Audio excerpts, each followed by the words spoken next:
काही लोकांना त्रास होतो, काही लोकांना शेतात जावे लागते, तर काही जणांना संघाच्या शाखेत जाऊन बसावं लागतं. राजसाहेबांनी महाराष्ट्राच्या हितासाठी एकत्र येण्याची जी हाक दिलेली आहे ती बातमी एवढी मोठी झाली, परंतु त्याला प्रतिसाद उबाठाने दिलेला नाही आहे. उबाठाला आपल्याकडं असलेलं कार्यक्षेत्र सोडायची त्यांची इच्छा नाही किंवा त्यांना काही देण्याची सुद्धा इच्छा नाही आहे. संजय राऊतने जे आज सोशल मीडियाच्या माध्यमातून काढून टाकलं ते जर तुम्ही पाहिलं तर तुम्हाला आत्ताही हसू येईल, पोट धरून तुम्ही हसाल. निश्चित पहा, 2.5-3 वर्षापूर्वी त्यांच्या बुडाला जी आम्ही आग लावली होती त्याचा जाळ आताही निघतोय. आणि तो संजय राऊत उलटा पुलटा, आता तो त्याचाच आहे का त्याने त्याच्या नेत्याचा टाकला आहे खोटं माहीत नाही, परंतु त्यांनी त्या पद्धतीने दाखवलं की आमची आग आणखी शमलेली नाही. आता हे नवीन युतीचं त्रांगडं आम्हाला नको असं कदाचित त्याचा संदेश देण्याचा प्रयत्न असावा. मी पहिल्यांदाही सांगितलं की काही झालं तर राजसाहेबांनी किती जरी सांगितलं की आपण एकत्र आलं पाहिजे, परंतु उबाटा एकत्र येणार नाही म्हणजे नाहीच. मी हे ठामपणे यासाठी सांगतोय की आम्ही 40 वर्ष त्यांच्या सोबतीत काढलेली आहेत. त्यांच्या स्वभावाची जाण आहे आम्हाला. कुणाला सोडायचं आणि कुणाला धरावं ही दुधा मनस्थितीमध्ये ते आजही आहेत. आणि आता जर सोडलं मग शिंदेंच्या भूमिकेला आमचा पाठिंबा दिल्यासारखं होईल, त्याचं मत आपण ग्राह्य दिल्यासारखं होईल. म्हणून पिछे हटही नको आणि युतीही नको या भूमिकेत ते आहेत. 2 दिवसाच्या त्या बातम्या होत्या, आता त्याच्यावर पूर्णविराम पडेल आणि यापुढं त्या युतीच्या चर्चा होणार सुद्धा नाही. राज ठाकरेंनी एक मत व्यक्त केलं आहे, त्यांच्या मनात काही विचार पक्के असल्याशिवाय असे मत व्यक्त करत नसतात. राज ठाकरेंचा संदेश म्हणजे तुमच्या जे काही शिंदे गट आहेत त्यांच्या अनुयायाला कळत नसेल. राजसाहेबाचा काय संदेश आहे तो आम्हाला चांगल्या प्रकारे कळतो. आम्हाला त्यांची जाणीव आहे. राजसाहेब हे आमच्या सर्व लोकांशी सुद्धा संपर्कात असतात, आम्ही त्यांच्या संपर्कात असतो.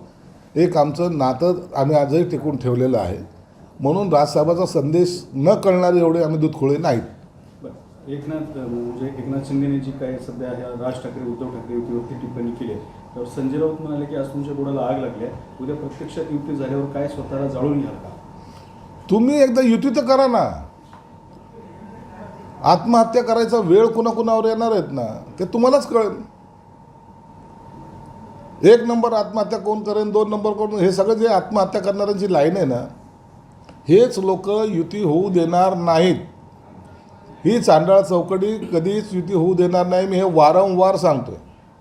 हे आमच्या अनुभवातून राजकीय जीवनातला जो काही थोडा बहुत अनुभव आम्हाला आहे आमच्या पाठीशी, त्यानुसार हे कधीच युती होऊ देणार नाही. युती झाली तर स्वतःचं अस्तित्व संपेल अशी भीती यांच्या मनामध्ये आहे. आणि या भीतीपोटीच नेतृत्व करायचे गुण ज्याच्यामध्ये नसतात त्याला भीती वाटत असते आणि त्या भीतीपोटीच हे युती होऊ देणार नाही. एक लक्षात घ्या की राजसाहेबांनी पक्ष स्वतःचा निर्माण करून गेली 19-20 वर्षे त्यांचा पक्ष सांभाळला आहे, चालवला आहे. हे मान्य करावं लागेल. कुणाचाही सपोर्ट नसताना एवढं वर्ष पक्ष सांभाळणं आणि चालवणं याला हिंमत लागते. वारसाच्या नावाखाली पक्ष चालवल्यानंतर काय गत होते हे तुम्ही पाहताय. तुम्ही युती होत नाही असं ठामपणे सांगता. 100% युती होत पण नाही. संजय राऊत असं म्हणतायत की आम्ही काँग्रेस राष्ट्रवादीवर प्रचंड टीका केली, परंतु एकत्र यायचे ठरवलं आम्ही भूतकाळात डोकावलो नाही. राज्याच्या हितासाठी आम्ही मागे डोकावत नाही असं. सत्तेसाठी लाचार साहेब, सत्ता पाहिजे यांना. बाळासाहेबांच्या भाषेमध्ये जर उत्तर दिलं ना तर यांना कळेल. यांना सत्तेसाठी प्रत्येकाच्या दारोदार फिरणारे लाचार तुम्ही लोक. तुम्हाला कसली आली ना मानसिकता, नैतिकता आहे तुमच्याकडे काही? काँग्रेसबरोबर युती करताना कोणती नैतिकता होती? काय होतं विचार, काय होते तुमचे? राष्ट्रवादीवर जाताना काय विचार केला होता तुम्ही? लाचारांची ही जी फौज तयार झालेली ना, त्यामुळं आज ही अवस्था त्या पक्षाची झालेली. म्हणून त्यांच्याकडे निष्ठा, नैतिकता महाराष्ट्रासाठी. अरे कसला महाराष्ट्रासाठी? स्वतःसाठी काय करतात ते बघा ना तुम्ही. महाराष्ट्राचं काय घेऊन बसलाय? महाराष्ट्र का तुमच्यामुळे थांबला आहे का तुमच्यामुळे थांबणार आहे? महाराष्ट्राच्या प्रगतीमध्ये काय योगदान? बाबा रे, 2.5 वर्ष कुणाला न भेटता तुम्ही सत्ता चालवलेली तुम्ही लोक, तुम्ही महाराष्ट्राची प्रगती करणार आहात. म्हणून तुम्ही आता गप्प राहा, काँग्रेस राष्ट्रवादीबरोबर राहा, ते तुम्हाला लाथा मारतील, तुम्ही त्यांना नमस्कार करा. नाही, राज्याच्या हितासाठी आम्ही मागे डोकावत नाही असं त्यांचं म्हणणं. अरे राज्याचं हित यांच्या कुठं पण अडलंय, यांना विचारतोय कोण? राज्याच्या हिताचा 2.5 वर्षामध्ये घेतलेले 2 निर्णय सांगा. सत्तेमध्ये होता ना. माझे कुटुंब माझी जबाबदारी तुम्ही केले काय? मग 2 तरी निर्णय सांगा ना, ठामपणे सांगा 2.5 वर्षामध्ये हे आम्ही केले. तुमच्याकडे काही करण्यासारखं ना तुम्ही केलं ना करू शकले. आता तुम्हाला पश्चाताप होतोय की तो काँग्रेस राष्ट्रवादीवर जाण्याचा, तरी तुमचं गिरगाबी तो टांग उपर हे तुमचं आताही चालू आहे आणि हे लोक जनताही पाहते. याच्याबरोबर अजित पवार आणि शरद पवार हे एकत्र आलेले आहेत. अजित पवार आणि शरद पवार कधी एकत्र येतील? आता सध्या वसंतराव शुगर आता इन्स्टिट्यूटला 15 ते 20 मिनिटांपासून ते ते एकत्र- दोघांची- ते एकत्र येतील. ते शरद पवार अजित पवार हे कुटुंब कधी एकत्र येईल त्याला आश्चर्य वाटण्यासारखं काहीच नाही आहे. नाही, कुटुंब म्हणून नाही, राजकीय एकीकरण. राजकीय जरी एका व्यासपीठावर आले तर ते हे यांच्यासारखं नाही आहे त्यांचं. ते भविष्यामध्ये एकत्र येण्याचे संकेत त्यांनी एकमेकांना दिलेले आहे, म्हणून ते एकत्र आले तरी आम्हाला आश्चर्य वाटण्यासारखं काही नाही. नाही, या 2 घटनांच्या पार्श्वभूमीवर राज्याचं राजकारण कलाटणी घेईल अशी आता चर्चा सुरू झाली आहे. एकदा एकत्र ते येऊ द्या, त्यांना तसं जाहीर करू द्या. आज आपण अंदाज बांधणं हे चुकीचं आहे. ज्या दिवशी येतील त्या दिवशी त्याच्यावर भाष्य केलं जाईल. एकेकाळी रोहित पवार जो अजितदादावर टीका करायचा, आज रोज जाऊन त्यांच्या पाया पडतो, हे एक संकेतच मानावं लागतात. परंतु हे जोपर्यंत प्रोसेस कंप्लीट होत नाही तोपर्यंत त्यावर बोलणं योग्य नाही. पण शरद पवार अजित पवार एकत्र येतात तर संजय राऊत म्हणतात की आमचंही म्हणजे राज उद्धवचं आमचंही प्रेम तेवढंच आहे आणि कडवट पण आहे तसाच आहे. संजय राऊत टीका कुणावर करत होतं? राज ठाकरेवरच ना. काय काय बोलत होते? आता त्याला माहिती आहे की राजसाहेब जर बायचान्स जर चुकून यांची युती झाली तर पहिली लाथ ही आपल्या कंबरडात पडणार आहे. आणि म्हणून आता हे मुजरे घालायची सवय त्याला लागलेली आहे शरद पवार साहेबांच्या काळापासून. आणि आता हे मुजरे घालण्याचा प्रकार आता तो सुरू जरी केला त्याने तरी राजसाहेब त्याला जवळ करणार नाही एवढं मात्र निश्चित आहे. राज ठाकरे आणि उद्धव ठाकरेंच्या या एकत्रेवर आशिष शेलार यांनी म्हटलं आहे की राज ठाकरेंसोबतचे वैयक्तिक विषय जे होते ते मैत्री आता ते संपले. वैयक्तिक विषयाचा काही संबंध येत नाही. आम्ही त्यांच्या त्या युतीकडे चांगल्या भावनेने पाहतो. युती झाली पाहिजे. 2 भाऊ जर एकत्र आले तर आनंद आहे, ते आजही आम्ही म्हणतो. परंतु ते येणार नाही हे तेवढं 100% ठामपणे आम्ही सांगतोय. हे चर्चेला फक्त वाव दिला आहे राजसाहेबांनी आणि त्याच्यात ते सक्सेस झालेत. जर याचा खऱ्या अर्थानं राजकीय फायदा घ्यायचा असता तर उद्धव साहेबांनी घेऊ शकले असते, परंतु त्याचे असलेल्या सहकाऱ्यांनी ही संधीसुद्धा त्यांच्या हातातून घालवलेली आहे. बुडाला आग या व्हिडिओसोबतच संजय राऊत आणखी एक असं म्हणाले की फडणवीस भाषेसाठी एक पाऊल पाठीमागे गेले, कारण हा 2 भाऊ एकत्र येण्याचा परिणाम आहे. अंदाज लावत राहा. त्या 2 भाऊ एकत्र आल्यामुळे हिंदीच्या प्रश्नावर हे कुणीही आंदोलन करायच्या मनस्थितीत नव्हते. राजसाहेबांनी त्यांची भूमिका त्याच्या अगोदर स्पष्ट केली होती आणि म्हणून आता यांच्या बुडाला लागलेल्या आगीचं जे फोटो दाखवत आहेत तो जुना फोटो आहे 2.5-3 वर्षापूर्वीचा. त्याचं ते पुनर्प्रदर्शित करायला लागलेले आहेत. आता ते पहा आणि ती आग विझवायचा प्रयत्न राजसाहेबांनी करावं असा कदाचित त्यांना संदेश द्यायचा प्रयत्न केला असा. आमदाराच्या अग्रलेखातून असं म्हटलंय की विषातून अमृत निघालं तर चांगलंच आहे. मग आता विष कोण कालवलं होतं? विषारी कोण होता? प्रश्न आहे तो. राजसाहेब विषारी होते का? त्याच्यातून अमृत निघायला लागले का? उद्धवसाहेब विष होते त्यातून अमृत निघायला लागले? काय लिहायचं याची तरी भान ठेवा ना. विषातून अमृत निघायला लागलं. वा रे वा विद्वांता, कुणाबद्दल बोलताय तुम्ही?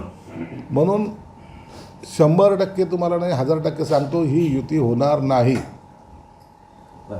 संजय राऊत असं म्हणाले की परराष्ट्र खात्याचा कारभार हिंदीमधून करावा. आता हिंदीचा विषय आला म्हणून सांगतो की परराष्ट्र खात्याचा कारभार हिंदीमधून करावा. चीनसारखी हिंमत दाखवावी. संसदेचं कामकाज हिंदीतून करावं. हा प्रयोग एकदा तरी करून बघा. संजय राऊत पाटील. संजय राऊत आता त्याचे सल्ले घ्यायला कोणी रिकामा नाही आणि त्याच्या सल्ल्याला कोणी सिरियसली घेतही नाही. म्हणून त्याच्या डोक्यावर झालेला परिणाम आहे त्याचे हे लक्षण दिसत आहे. बचेंगे तो और भी लढेंगे असं छगन भुजबळ म्हणाले. त्यांचं हे सूचक वक्तव्य मानलं जातं. भुजबळांनी आता लढणं थांबवावं. भुजबळांनी लढून अनेक लढाई जिंकलेल्या पण आहेत, अनेक लढाई हरलेल्या आहेत. परंतु या वयामध्ये त्यांनी अशा प्रकारचं मला वाटतं लढण्याची भाषा करण्यापेक्षा समाजहिताचं जे काही असेल ते करावं. त्यामध्ये अजून असं म्हटलंय की शिवसेनेच्या गर्भातूनच राज ठाकरेचा जन्म झाला, याची देखील आठवण आजच्या त्या आगरलेखात त्यांनी केली. कधी नाकारलं होतं राजसाहेबांनी? अहो, शिवसेना वाढवण्यासाठी जेव्हा शिवसेना प्रमुखांनी हाक दिली त्या टायमाला त्यांच्यासोबत खंबीरपणे उभा राहणारा राज ठाकरेच होते, दुसरं कोणी नव्हतं.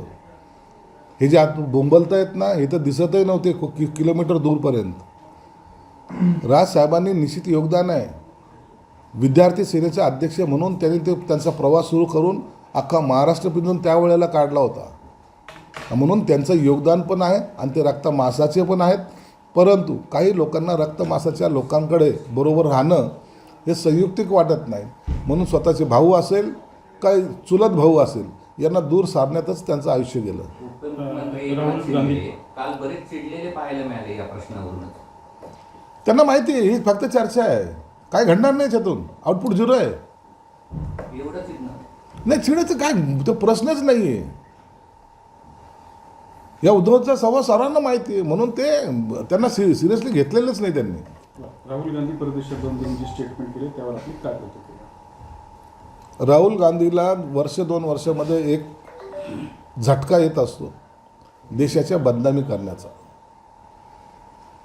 परदेश दौरा आणि बहुतेक तो अमेरिका किंवा इतर देशामध्ये जाऊनच मुद्दामून आपल्या देशाची बदनामी करण्याचा त्यांचा प्रयत्न असतो. आताही ते दौऱ्यावर गेले. ज्या गोष्टी देशात अंतर्गत आहेत त्याच्यावर वाच्यता त्याने परदेशात जाऊन केलेली आहे. तुम्हाला इथं बोला ना, तुम्हाला कोणी दिलेलं आहे? लोकशाहीमध्ये इथं बोललं पाहिजे, परंतु परदेशामध्ये जाऊन भारताचं नाक कसं कापायचं किंवा त्यांना कसं डाऊन करायचं ही राहुल गांधीची स्ट्रॅटेजी आहे. आणि म्हणून त्याचा खरं तर सर्व भारतीयांनी निषेध केला पाहिजे. यही बात हिंदी में बताइए. राज्यात 500 पेक्षा अधिक टँकर सुरू आहे. प्रचंड पाणी संकट महाराष्ट्रावर पाहायला मिळतं. राज्यात नाही, 500 पेक्षा जास्त नाही, अनेक जास्त जास्त आहेत, आणखीन जास्त आहेत.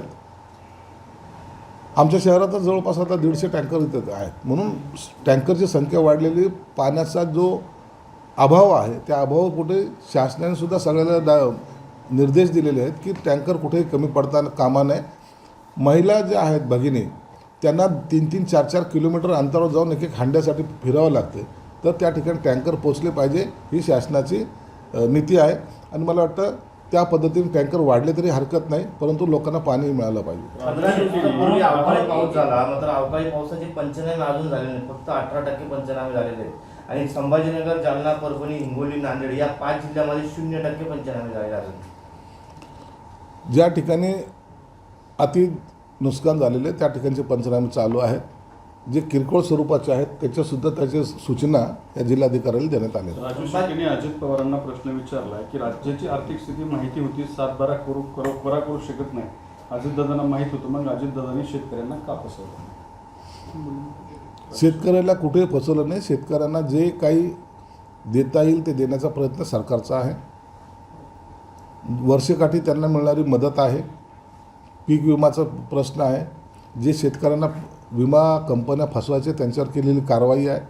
आणि शेतकऱ्यांना कर्जमाफी देण्याबद्दलचा जी भूमिका आहे ती आर्थिक परिस्थिती चांगली झाल्यानंतर देण्याचा मानस सरकारचा आहे. अमित शहांसाठी जे हेलिपॅड बनवण्यात आलं होतं त्याच्यासाठी 1.5 कोटींचा खर्च करण्यात आला आणि तो खर्च जनतेच्या पैशातून करण्यात आला. तटकरेंच्या घरी आमरस आणि मोदक खाण्यासाठी हा सगळा खर्च केला असं राजू शेट्टी. 1.5 कोटी रुपये हेलिपॅड बनवायला लागतात हेच मुळात आश्चर्यजनक आहे. आणि तेही त्याने सांगितले की जनतेच्या पैशातून. लोक तेवढे वेडे आहेत का पैसे देऊन चला हेलिपॅड बनवा म्हणून सांगायला? एक नेरेटिव्ह सेट करायचा म्हणून केलेलं आहे. एक हेलिपॅड तयार करायला काय लागतं हे सर्वांना माहीत आहे.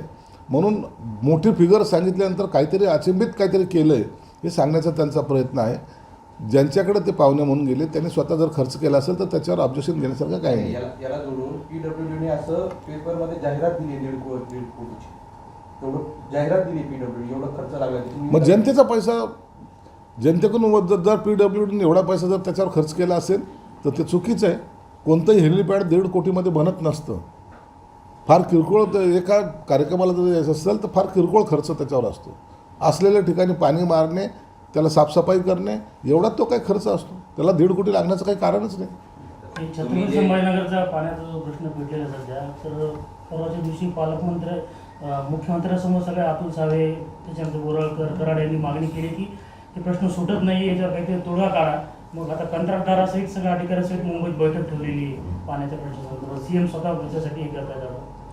CM साहेबांनी पाण्याचा प्रश्न सिरियसली घेतलेलाच आहे. आयुक्तांना सुद्धा त्यांनी खुलासा मागितला. जे वारंवार लाईन फुटण्याचा प्रकार आहे तो का घडतोय त्याच्यावर कायमस्वरूपी तोडगा काढला पाहिजे.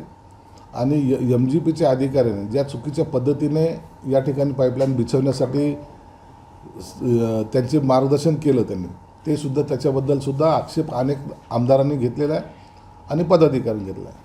म्हणून मूळ ही परिस्थिती तातडीने चांगली व्हावी यासाठी मुख्यमंत्री साहेबांनी मुंबईला एक बैठक आयोजित केलेली आहे. काय कमी पडतंय ते सांगा आणि कशामुळं हे पाण्याचा तुटवडा झाला आहे तेही सांगा. असे तिन्ही प्रश्नावर मला वाटतं त्याच्यावर सखोल चर्चा होईल आणि कुणालाही त्याच्यामध्ये माफ केलं जाणार नाही. टँकरचे जे काही परिस्थिती आहे, हे टँकर आता आंदोलन करणारे जे करतायत त्यांचेच लोकांचे टँकर तिथं आता पाणी देत आहेत. आणि म्हणून त्यांचंसुद्धा जर पाहिलं तर एकीकडे टँकर पुरवण्यासाठी टेंडर घेणं आणि दुसरीकडे पाण्यासाठी बोंब करणं, हे सुद्धा त्यांची मानसिकता जर पाहिली तर यांना शहराच्या हिताचं काही घेणं देणं नाही. राज ठाकरे उद्धव ठाकरे यांची चर्चा, इकडं शरद पवार अजित पवार यांची चर्चा, या दोन्ही याच्यामुळे महाराष्ट्राचं राजकारण ढवळून निघालंय. तुम्ही एक महत्त्वाचा या ठिकाणी उल्लेख केला की पवार कुटुंब आणि ठाकरे कुटुंबांमध्ये खूप फरक आहे. असं का वाटलं तुम्हाला की दोघांमध्ये फरक काय? त्याचं दोन कारणं आहेत. तुम्ही पाहिलं असेल, राज ठाकरे ज्या दिवसापासून मातोश्री सोडली किंवा इतर पक्ष काढला त्याच्यानंतर कधी यांचं मनोमिलन झालं नाही किंवा एखादा सार्वजनिक कार्यक्रम असेल, कौटुंबिक कार्यक्रम असेल, एकमेकाबद्दल खुन्नसच्या भावनेने पाहणं हे उद्धव साहेबांनी कायमस्वरूपी ठेवलं. पवार कुटुंबियामध्ये तसं नाही. दिवाळी असो, भाऊबीज असो, आणखीन कोणताही सण असो, हे कुटुंब एकत्र येतं आणि एकत्र एकमेकाशी ते बोलतं. त्यांनी राजकारणाला दुय्यम स्थान देऊन कुटुंबाला प्रथम स्थान दिलेलं आहे. म्हणून ह्या दोघांमधला हा मोठा फरक आहे.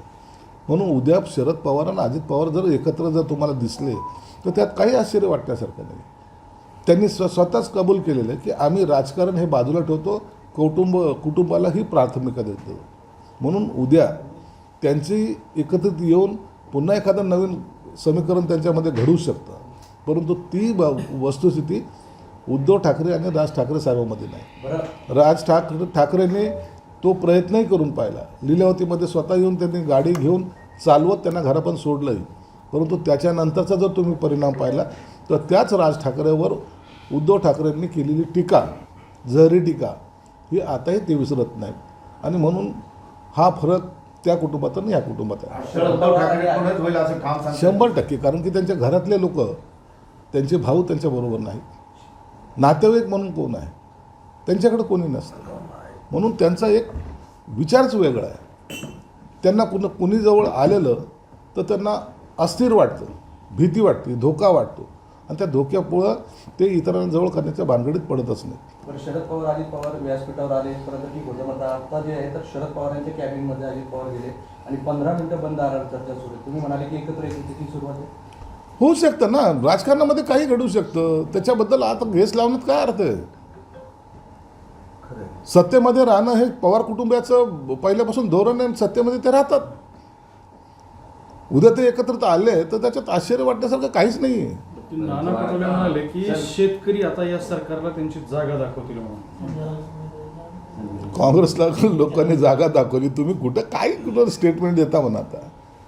आता तुम्ही एकमेकाला मारा, एकमेकाला तोडा, एकमेकाच्या बोकांडी बसा ते आणि तुमची जागा एकदा फिक्स करून घ्या.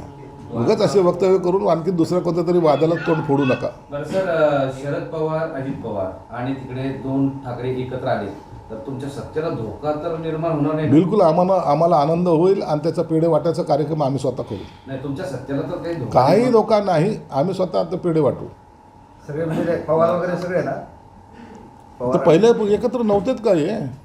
पण पवार कुटुंब एकत्र होतं पहिले. पण त्यावेळेस सत्ता- राज आणि उद्धवचं कुटुंब हे एकत्र येणार नाही हे मी तुम्हाला वारंवार सांगतोय. समजा आले तर मग पेढे वाटणार बिलकुल वाटणार, मी वाटणार पेढे. आम्ही पेढे अजून वाटा एकच आल्यावर हा. पण प्रश्न असा आहे साहेब की सत्ता ही वेगवेगळ्या आधारावर अशी थांबलेली आहे. त्या सत्तेला कुठेतरी धोका किंवा त्या सत्तेला कोणीतरी धडक देऊ शकतो असं वाटतं? काही धोका नाही, काही धडक नाही. आज आम्ही एवढे मेजॉरिटीमध्ये आहोत.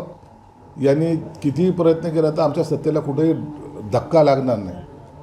द्वारका, शारदा आणि ज्योतिषपीठाचे शंकराचार्य जे आहेत त्यांनी असं म्हटलंय की औरंगजेबाची जी कबर आहे ती महाराष्ट्रामध्ये असण्याची गरज काय, आणि फडणवीसांनी आक्रमक होण्याचा सल्ला त्यांनी दिलाय शंकराचार्यांनी. शंकराचार्यांनी जी काही भूमिका मांडली त्याला आमचं समर्थन आहे, पाठिंबा आहे. आणि तोच मुद्दा घेऊन आम्ही वारंवार सांगतो की औरंगजेबाची कबर इथून काढून टाका. त्या रस्त्याने सुद्धा जाताना आम्हाला तो त्रास होतो. ज्यांनी आया बहिणीची इज्जत लुटल्या, ज्यांनी मंदिरं पाडलीत, ज्यांनी संभाजी महाराजांचा हाराल करून मारलं आहे. एक संभाजी महाराजापुरताच विषय नाही तर अनेक राजांना, अनेक प्रजांना त्याच पद्धतीने त्याने क्रूरतेने मारलं आहे.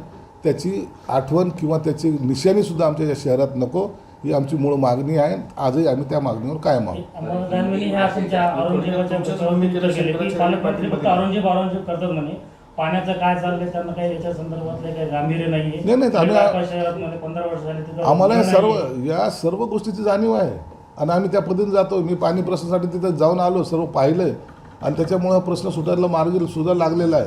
तुम्ही क्रेडिट घ्यायचे भानगडीत पडतात. आम्ही औरंगजेबाला हटवण्याचा प्रयत्न करतोय, तुम्ही इम्तियाज जलीलला घरात घुसवण्याचा प्रयत्न करतायत. हा तुमच्यातला आणि आमच्यातला फरक आहे. ते एकनाथ शिंदेला काल विदिशा त्या महिलेने पत्र लिहिलं आहे की तुमच्या लाडक्या बहिणीच्या मुलीने आत्महत्या केली, आता तरी आम्हाला न्याय मिळवून द्या. प्रकरण माहिती असेल तुम्हाला? त्या महिलेने ज्या भावनेने पत्र लिहिलं आहे, तिने एक विश्वास एकनाथ शिंदे साहेबांवर दाखवला की तुमच्या या राज्यामध्ये असा त्रास तुमच्या लाडक्या बहिणीला अनेक ठिकाणी होतो आणि दुर्दैवानं त्यांच्या मुलीचा मृत्यू झाला. याची गंभीर दखल एकनाथ शिंदे साहेबांनी सुद्धा घेतलेली आहे, आम्ही घेतलेली आहे. ज्याच्यासाठी हे कारणीभूत ठरले, ज्याच्यामुळं त्यांनी आत्महत्या केली, त्याला आरोपीला तर पकडलं जाईलच, परंतु अशी घटना घडू नये याचीसुद्धा आम्ही काळजी घेऊ. आम्ही सर्व लाडक्या बहिणीला या माध्यमातून विनंती करतो, कृपया असं टोकाचं पाऊल उचलण्या अगोदर तुम्ही आमच्याशी निश्चित संपर्क साधा. आपण प्रत्येक गोष्टीत मार्ग काढू शकतो. आत्महत्या करणं हा त्याच्यावरचा पर्याय नाही. झालेली घटना ही दुर्दैवी आहे. एक प्रश्न हिंदीतून घेऊया तेवढा. आता थांबा. मराठीतून पहिला प्रश्न घ्या. एक हिंदी भाषा जी आहे त्याच्या वादामध्ये आता संस्कृत भाषेची पण एंट्री झाली. संस्कृत भाषेची मराठी शाळेमध्ये संस्कृत भाषा बंधनकारक करावी अशा प्रकारचं काळाराम मंदिराच्या पुजाऱ्यांनी मागणी केली. एखाद्या गोष्टीवर जेव्हा आंदोलन सुरू होतं त्या टायमाला अनेक भाषिक लोक याच्यामध्ये उडी घेण्याचा प्रयत्न करतात. आता हा वाद घालू नये. जे चाललं आहे त्याच्यामध्ये पुन्हा अडथळे निर्माण करण्याचा काही लोक जे प्रयत्न करतात त्याला सरकारचा पाठिंबा असणार नाही. तर शेवटचा एक प्रश्न, नाशिकला तुमचे समीर भुजबळ यांच्या विरोधात जे निवडणुकीत उभे राहिले होते त्यांना राजीनामा दिला होता आणि आता ते म्हणतात की मी फक्त राजीनामा दिला होता, अजित पवारांनी माझा राजीनामा स्वीकारला नव्हता. त्याच्याबद्दल कल्पना नाही. त्यांचं ते अंतर्गत राजकारण आहे. कोण कधी ते किती कोणत्या पक्षात गेले ते त्याची कल्पना आम्हालाही सुद्धा नाही. बरं, बाहेरून जे लोक तुमच्या पक्षात येत आहेत, म्हणजे तुमच्या पक्षात येत आहे, अजित पवारांच्या पक्षात जात आहे आणि भाजपमध्येही जात आहेत. आता सगळ्या पक्षाला त्याच्या कुरबुरी वाढलेल्या आहे आणि भाजपच्या चंद्रशेखर बावनकुळेंना तर कार्यकर्त्यांनी नाराजी व्यक्त करून घरात पाहुणे आले की घरातल्यांना बाहेर झोपावे लागते अशी अवस्था झाली आहे असं म्हणणं आहे. काय सुरू काय तुमच्या सगळ्यांच्या पक्षवाढीसाठी संघटनामध्ये लोकांना येणं हे स्वाभाविक आहे. त्याच्यामुळं पक्ष निश्चित वाढतो. परंतु मूळ कार्यकर्ता ज्यांनी पक्ष उभा करण्यासाठी संघर्ष केला आहे, त्रास सहन केला आहे, अवरात्र फिरला आहे, त्याला डावलून इतरांना घेऊन त्यांना मोठं करणं हे योग्य नाही. हे तेवढं सत्य आहे. परंतु परिस्थितीनुसार काही लोकांना सन्मानाने ताट वाढावं लागतं आणि हे राजकारणामध्ये करणं एक गैरही मानलं जात नाही. परंतु आम्ही निश्चित त्याची काळजी घेऊ की मूळ कार्यकर्ता हा पक्षापासून दूर जाता कामा नये. आता क्लोज करू. आता हिंदीतून फक्त हां, आपला तो प्रश्न राहुल गांधीचा आपण हिंदीतून प्रतिक्रिया द्यावी. खरंच लाईट आली का? एसी चालू दिसणार कुठे ते बघ. आली आली आली लाईट आली. आली लाईट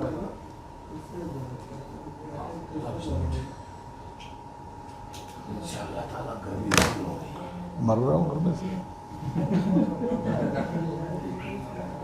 प्रश्न झाले की सर निवडून पुढे नाता किती ते सोशल मीडियात तर त्या फोटोची हिट होते सगळी. त्यांच्या बुडाला लागलेले आगीचे परिणाम इथपर्यंत जाऊ दे ना चालू. मग मी काय चुकीचं बोललो का? तापमान वाढलंय म्हणा 42-43 झालंय राज्याचं. अरे आपण शब्द तर वापरतो आहोत. व्हिडिओ नव्हता येत. हाँ सर, वो राहुल गांधी जी प्रदेश में गए, उसने एक बार इलेक्शन में ऐसा ऐसा हुआ, ऐसी टीका की है. किस तरह देखते हैं आप?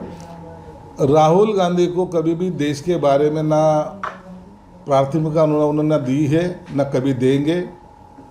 उन्हें देश की बदनामी करने में ज़्यादा इंटरेस्ट रहता है. लोकसभा में 56 या 65% युवा का जो वोट बढ़ा है उसके बारे में आप देश में बोलो, निवडणूक आयोगों के पास जाओ, लेकिन प्रदेश में जाके अपने देश की बदनामी करना ये उनका हॉबी बन चुका है. और मुझे लगता है ये देशद्रोही का काम राहुल गांधी जानबूझ के कर रहे हैं, जिससे मोदी साहब की बदनामी हो. ये देश की बदनामी होना चाहिए. और मैं कुछ तो इंटरनेशनल लीडर हूँ, ये छवि वो खुद की वहाँ फिक्स करना चाहते हैं. दूसरा एक सवाल है हिंदी में. ANI की तरफ से एक नासिक का वीडियो ट्वीट किया गया है जिसमें एक महिला कुएं में उतर करके पानी भरती है. इससे महाराष्ट्र में पानी की हालत बहुत खराब है, ऐसा होता है. नहीं, देखो महाराष्ट्र में नहीं, देश भर में पानी की हालत अभी फ़िलहाल तो बहुत ख़राब है. उसमें जो आदिवासी इलाका है वहाँ के लोगों को बहुत ज़्यादा तकलीफ है. 3-3 किलोमीटर जाके उनको पानी लाना पड़ता है, कुएं में उतरना पड़ता है. ये हमने देखा है. सरकार इसको गंभीरता से ले रही है और वहाँ कैसे किसी भी हालत में टैंकर पहुँचाने की भी कोशिश की जा रही है. मुझे लगता है 1 महीने की ये बात है, लेकिन सरकार लॉन्ग टर्म इसके ऊपर उपाय योजना ज़रूर करेगी. तीसरा एक हिंदी में सवाल है. राज और उद्धव ठाकरे एक जगह पर आने की जो चर्चा चल रही है और उसके बाद में जो भी सब चर्चा सामने आई है उसके ऊपर आपका विस्तार से क्या बयान? देखो, राज ठाकरे ने जो कोशिश की है कि महाराष्ट्र हित के लिए एक होना चाहिए, एक बड़ा सवाल उन्होंने महाराष्ट्र में खड़ा किया है, लेकिन उसको उद्धव ठाकरे की सेना उबाटा गठ कभी भी प्रतिसाद नहीं देगा. बहुत सारे लोगों को लगता है कि ये ठाकरे कुटुंब एक जगह पे आएगा, लेकिन ऐसा होने वाला नहीं है. आपने देखा होगा उद्धव ठाकरे ने पहले छूट में ही उनके ऊपर बहुत सारे क्वेश्चन मार्क डाल लिए. शिवाजी महाराज की कसम खाने के बाद हमारे पास आओ, ये करो वो करो. इसका मतलब है उन्हें युति करना ही नहीं है. और भविष्य में अपना जो कांग्रेस के साथ लगाव है, जो राष्ट्रवादी के साथ लगाव है, उनको कैसा छोड़ेंगे? उनको छोड़ के राज साहब के साथ जाना उनको उचित नहीं लगेगा. ये सब बातें उनको अच्छी तरह से पता है. और उनके जो सहयोगी है, उनके जो साथ में वाले जो लोग हैं, वो ये युति होने नहीं देंगे. वो पिछवाड़े को आग वगैरह उसके बारे में क्या बताएंगे? संजय राउत ने आज एक अच्छा सा कार्टून डाला है, आप ज़रूर उसको देखना चाहिए. हमने 2.5-3 साल पहले उनके पिछवाड़े में जो आग लगाई है वो अभी भी जल रही है. इतनी अच्छी सी कार्टून मेरे ख्याल से पहली बार मैंने देखा है. वो आग बुझती ही नहीं है और वो भी आज रॉकेट के तरीके से घूम रहे हैं. हमारी आग कोई तो बुझाओ, लेकिन हमने लगाई हुई वो आग है, वो इतने जल्दी बुझेगी नाही. सगळे मराठी महाराष्ट्रापेक्षा हिंदीत महाराष्ट्रामध्ये आलं की त्यांच्या लागलेल्या मुलाला आगायचं तुम्ही दिले ती सेम मराठीत सांगा. से मराठी हिंदीत. थोडंसं भाऊ 2 मिनटं शांत राहा फक्त. काय त्या तुझा आवाजानं मला डिस्टर्ब होतो थोडंसं. संजय राऊत यांनी टाकून टाकलंय आणि ते बुडाला लागलेली आणि तुम्हाला लागलेली असं त्यांनी म्हटलं. काय बोलत बरं अजूनही म्हणतो हिंदी वापरा. आजचा दिवस संजय राऊतने सगळ्यासाठी कॉमेडी दिवस म्हणून सगळ्यांनी साजरा केला पाहिजे. 2.5-3 वर्षापूर्वी आम्ही उबाटाच्या मागे जी काही आग लावली होती त्याचं छायाचित्र त्यांनी सगळं सोशल मीडियामध्ये टाकलेलं आहे आणि असं दाखवलं आहे की ते फिरतंय, कोणीतरी आमची आग विझवा, परंतु ती आग विझल्या जात नाही आहे. ती आग आम्ही लावलेली, एकनाथ शिंदे साहेबांनी लावलेली. त्याचे परिणाम तुम्हाला आताही त्याची जाणीव होते की त्या आगीमुळं तुम्ही किती मागे गेलेला आहात. दारोदार भटकूनसुद्धा तुमची ती आग शमवण्यासाठी किंवा विझवण्यासाठी कोणीही तुम्हाला साथ देत नाही. यातून तरी काहीतरी बोध घ्यावा म्हणून कदाचित ते कार्टून त्यांनी टाकलं असावं. ओके, एक प्रश्न आहे, सायलेन्सरची चौकात बसवली ना त्या विषयावर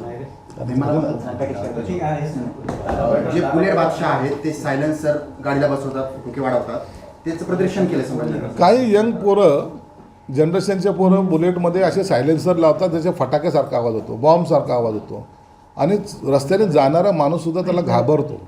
मग अशा वेळेला ते सायलेन्सर जे जेव्हा काढलेत पोलिसांनी कारवाई करून त्याच्यापासून एक राकेट तयार केलेलं आहे, एक कल्पना. हे जो आवाज आहे, या आवाज हा आपल्याला अवकाशात गेला पाहिजे, त्या चंद्रावर, त्या ताऱ्यावर, त्या ग्रहावर आपल्याला झेप घ्यायची. म्हणून हा आवाज शहरात नको तर तो आपला अवकाशात झाला पाहिजे. एक संदेश द्यायचा आमच्या पोलिसांनी एक काम केलेलं आहे आणि मला वाटतं त्यांचं याबाबत अभिनंदन करणं उचित ठरेल. लोकशाही मराठी ऐका, पहा, जागरूक रहा.